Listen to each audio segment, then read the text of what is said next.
Hi friends, this is Pradeep Jani and let's go ahead with the first chapter Heritage of India of Standard 10th SS Gujarat Board.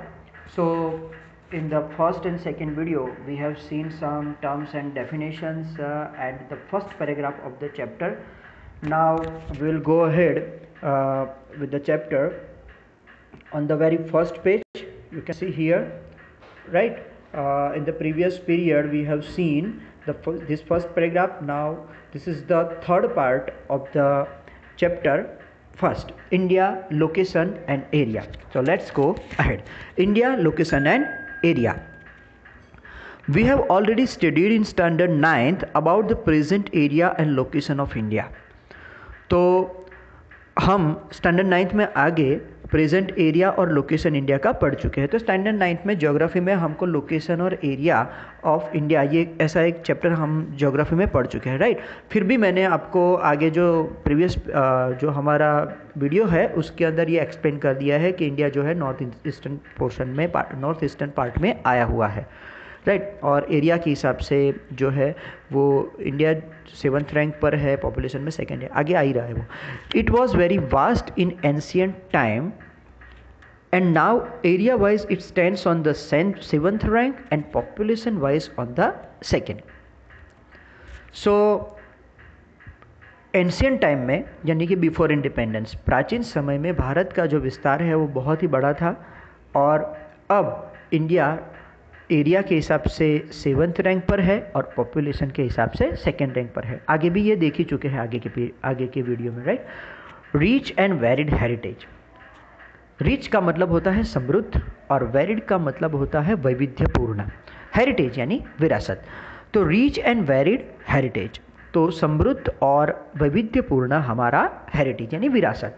Our motherland has bestowed rich and varied heritage to us so as to the world. हमारी मातृभूमि ने हमको एक समृद्ध और वैविध्यपूर्ण विरासत दिया है, ना सिर्फ हमको लेकिन पूरी दुनिया को. बिस्टोर्ड का मतलब गिफ्टेड. तो हमारी मातृभूमि ने हमें और पूरे विश्व को एक समृद्ध और वैविध्यपूर्ण यानी विविधता वाला, right, various type of different kinds of caste, different kinds of religious following people, different kinds of cultural people live in India. तो इस हिसाब से वेरिड जो है वो हमारा हेरिटेज है. तो हमारी मातृभूमि ने हमको समृद्ध और वैविध्यपूर्ण विरासत ना कि भारत को या हमको लेकिन पूरे विश्व को दिया है. Indian culture have been trade oriented. यहाँ पे थोड़ा ऐसा आना चाहिए, इंडियन कल्चर हैव की जगह पर हैज़ होना चाहिए. Indian culture has been trade oriented and peace loving. तो भारतीय संस्कृति जो है वो ट्रेड ओरिएंटेड है. भारत की संस्कृति जो अब तक चली आई है वो ट्रेड ओरिएंटेड है. ट्रेड ओरिएंटेड का मतलब होता है जिसके मध्य स्थान पे व्यापार होता है. तो भारत का संस्कृति जो है वो व्यापार केंद्रित है. एंड पीस लविंग और शांति प्रिय. यहाँ के लोग जो है वो शांति को बहुत चाहते हैं. तो भारत की संस्कृति जो है वो उसका मध्य में व्यापार रहता है, व्यापार में जो प्राधान्य दिया जाता है, और पीस लविंग संस्कृति है हमारी यानी कि शांति प्रिय संस्कृति है. Satya, chit and anand are realised from Indian culture. भारतीय संस्कृति में हमें सत्य, चित और आनंद का महसूस होता है. फ्रेंड्स, सेकेंड वीडियो में यानी सेकेंड पार्ट में मैंने आपको सत्य, चित और आनंद की पूरी डेफिनेशन डीपली समझा दी है. फिर भी सच्चिद आनंद अभी शॉर्ट में आया है तो समझा देता हूँ कि ट्रुथ, सत्य मतलब ट्रुथ, चित यानी कॉन्शियसनेस, अवेयरनेस, आनंद मतलब हैप्पीनेस ऑफ प्योर कॉन्शियसनेस. तो जिस तरह से आत्मज्ञान होके आत्मज्ञान प्राप्त करने के बाद, ब्रह्म ज्ञान प्राप्त करने के बाद एक खुशी की महसूस हमें होती है, उसको बोलते हैं सच्चिदानंद. तो सत, चित, आनंद are realised from Indian culture. भारतीय संस्कृति को देखकर हमें सच्चिदानंद का महसूस होता है. Besides this, Indian culture prospered with the mutual exchange of different cultures of other countries which came to India and settle here. Besides यानी अलावा, उसके अलावा, बिसाइड्स दिस उसके अलावा, इंडियन कल्चर प्रॉस्पर्ड, भारतीय संस्कृति जो है वो समृद्ध हुई है with the mutual exchange of different cultures. तो अलग अलग प्रकार की कल्चर का एक्सचेंज की वजह से भारतीय संस्कृति बहुत समृद्ध हुई है. प्रॉस्पर का मतलब होता है समृद्ध होना. भारत की संस्कृति जो है वो बहुत ही समृद्ध हुई है अलग अलग संस्कृति के आदान प्रदान की वजह से। जो दूसरे देशों की संस्कृति के साथ भारत की संस्कृति का जो आदान प्रदान हुआ उसकी वजह से इंडिया की जो संस्कृति है, कल्चर है, वो बहुत समृद्ध बना है, राइट।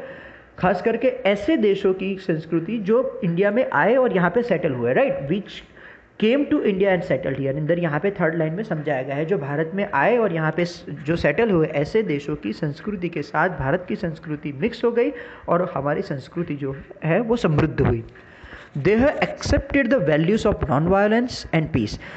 भारत ने एक ऐसे मूल्यों को एक्सेप्ट किया है। दे हैव एक्सेप्टेड मतलब Indian culture has accepted the value of non violence and piece.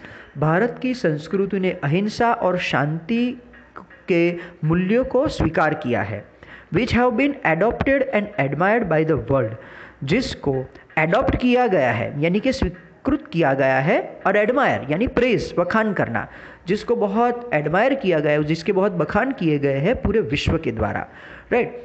तो भारतीय संस्कृति ने स्वीकार किया है अहिंसा को और शांति को, जिसको ना सिर्फ हमारे देश पे लेकिन पूरी दुनिया ने एडॉप्ट किया है। भारत का जो अहिंसा और शांति जो है, ये दो मूल्य है, उसको पूरे विश्व ने एक्सेप्ट किया है और उसके बहुत एडमायर भी किया है, उसके बहुत प्रेज भी किया है, अप्रिशिएट भी किया है। People right from the beginning of Indus valley civilisation till today have made our country rich and wealthy with their intellectuality, ability, talent and skill. People, लोग, right from the beginning of Indus Valley civilization till today, मैंने आगे भी आपको समझाया था कि भारत की जो संस्कृति है वो इंडस वैली सिविलाइजेशन है, राइट, यानी कि सिंधु नदी की संस्कृति। भारत का जो संस्कृति है वो इंडस नदी के किनारे, सिंधु नदी के किनारे फ्लरिश हुआ, इसलिए हम जो है वो इंडस वैली सिविलाइजेशन को बिलोंग करते हैं।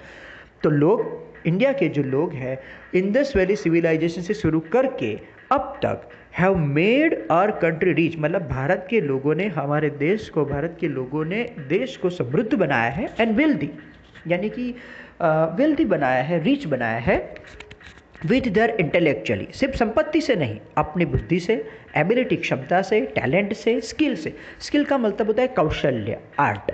अपने कौशल्य से, अपने टैलेंट से, अपनी एबिलिटी से, अपनी बुद्धि से भारत के लोगों ने प्राचीन समय से अब तक भारत को बहुत समृद्ध बनाया है, राइट। इनन्यूमरेबल, इनन्यूमरेबल का मतलब होता है मैनी, इनन्यूमरेबल स्कॉलर्स, बहुत सारे स्कॉलर्स, थिंकर्स, थिंकर्स का मतलब होता है विचारक, राइट।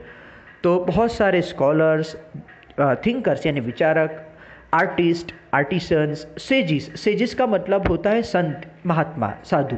सेंट का भी मतलब होता है संत। तो सेजिस, सेंट्स, साधु, महात्मा, साइंटिस्ट, वैज्ञानिक एंड हिस्टोरियंस और इतिहासकार have contributed to the growth and development of our culture. तो हम ऐसा नहीं कह सकते हैं कि भारत की संस्कृति जो है वो डेवलप किसी एक जाति, एक धर्म या किसी एक इंसान की वजह से हुई। भारत का जो डेवलपमेंट है वो ओवरऑल डेवलपमेंट है, और वो किसी वजह से हुआ है, तो इनन्यूमरेबल बहुत सारे scholars, thinkers, artist, artisan, sages, saint, scientist, historians, इन सब लोगों ने योगदान दिया है। कंट्रीब्यूट, योगदान देना अपना, उन सब लोगों ने योगदान दिया है भारत के विकास में, भारत के डेवलपमेंट में, भारत के ग्रोथ में, उसकी भारतीय संस्कृति के डेवलपमेंट में, right. Culture is a sum of habits, values, customs, traditions and conduct of life styles of human. तो फ्रेंड्स, यहाँ पे एक दूसरी डेफिनेशन है, आप इसको लिख भी सकते हो, अंडरलाइन कर सकते हो, this is very important. What is culture, हम आगे भी फर्स्ट पार्ट में ये डेफिनेशंस देख चुके हैं। फर्स्ट पार्ट में मैंने आपको ये डेफिनेशन समझा चुका हूँ मैं आपको। Culture is A total of habits, values, customs, traditions and conduct of lifestyle of humans.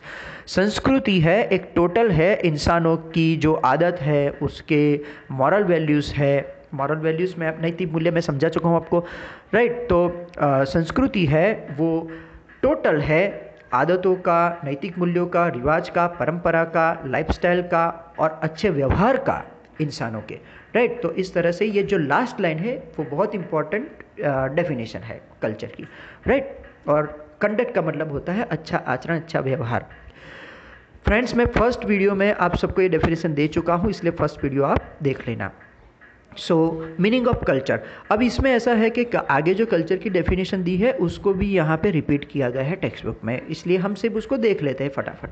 Culture means a way of life, culture का मतलब होता है way of life. First video में ये ऑलरेडी दिया गया है आपको, कल्चर जो है वो वे ऑफ लाइफ है, जीने का तरीका है। It is made of changes that occur in public life. Culture क्या है? तो लोगों के जीवन में जो बदलाव आते हैं प्राचीन समय से लेकर अब तक, उसको बोला जाता है कल्चर। तो it is made of changes that occur in public life, social rules and regulations of different societies. समाज में जो बदलाव आते हैं, जो रूल्स और रेगुलेशंस में चेंज होते हैं, वो एक कल्चर का ही पार्ट है। It can be said that culture is a total of habits, values, customs, traditions and ideals leading humans to the highest level. Culture जो है वो टोटल है, इंसानों की आदत है, मॉरल वैल्यूज़ है, रिवाज है, परंपरा है, उनके आदर्शों का है, और जो इंसानों को बहुत ही ऊंचे स्तर पर ले जाता है। आगे भी ये डेफिनेशन ऑलरेडी आ चुकी है। मीनिंग ऑफ कल्चर हम ऑलरेडी ऊपर के पैराग्राफ में सीख चुके हैं और फर्स्ट वीडियो में आ चुका है। Now cultural heritage of India. Friends, this is the first page and the last paragraph of the first page. Now see, ये जो पैराग्राफ आप देख रहे हो, cultural heritage of India, right, ये इनफैक्ट ये आप ऐसा कर सकते हो कि हेरिटेज ऑफ इंडिया। कल्चरल जो है ना, इसमें ऐसा है कि हेरिटेज के दो हिस्से हैं, natural heritage of India, cultural heritage of India. तो मेरे हिसाब से यहाँ पे जो कल्चरल लिखा है ना, वो नहीं होना चाहिए, उसकी जगह पर होना चाहिए सिर्फ हेरिटेज ऑफ इंडिया। तो अभी आप उसको सिर्फ क्या समझो, हेरिटेज ऑफ इंडिया। हेरिटेज का मतलब होता है विरासत। Heritage means a valuable gift from our forefathers to us. Heritage की डेफिनेशन भी मैं दे चुका हूँ फर्स्ट वीडियो में, राइट, तो वो देख लेना। तो हेरिटेज है वो एक वैल्यूएबल गिफ्ट है, कीमती गिफ्ट है हमारे पूर्वज की हमको। Indian history is thousands of years old. Bharat का जो इतिहास है वो हजारों साल पुराना है।